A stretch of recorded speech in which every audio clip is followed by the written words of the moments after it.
So we've got some raccoons, and they're in your attic.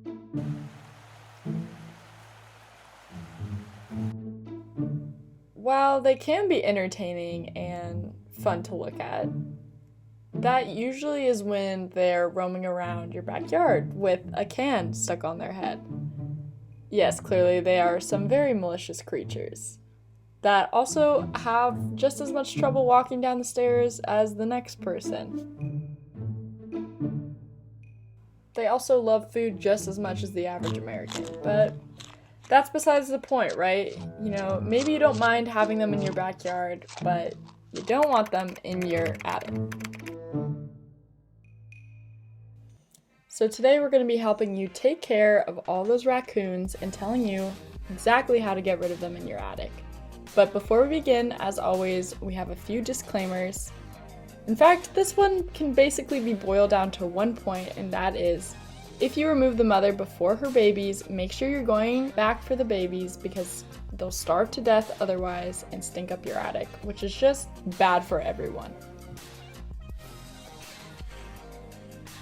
So here we go, what you've been waiting for. The first of your steps is you're going to want to identify all your entry points. Typically, this is near your attic or a chimney. Number 2, you're going to want to listen for sounds of the raccoon in your attic and enter to observe any sounds. This will either sound like men wearing heavy boots, or you'll hear the cries and chatter of the young, which will be necessary to identify the nest. When you enter to observe the attic, it's likely that you'll find the mother holding her ground and the babies as well. So step number 3, you're going to want to try intimidating the mother, and this can just be with physical presence, and if that doesn't work, then you can use raccoon eviction fluid, and that should do the trick. Step number 4, you're going to want to remove the baby raccoons by hand, and they can be really small like this, or they can also be a little bit more grown up like this.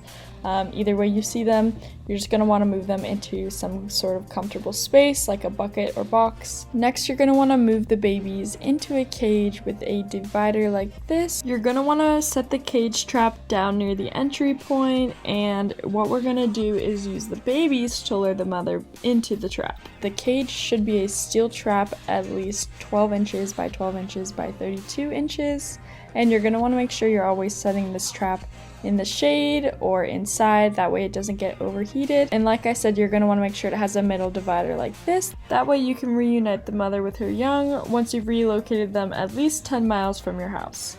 The 6th step is you're going to want to seal off all your entry points. Depending on the size and location of them, you can use different materials to do this. The 7th step is you're going to want to clean up and repair any damages done. So this includes cleaning the feces, repairing any broken wires, open air shafts, etc. Make sure that if you need any wildlife removal help, you head over to our website, which is AAA animalcontrol.com, and that is where you can find all 500 locations we service using this really handy dandy map.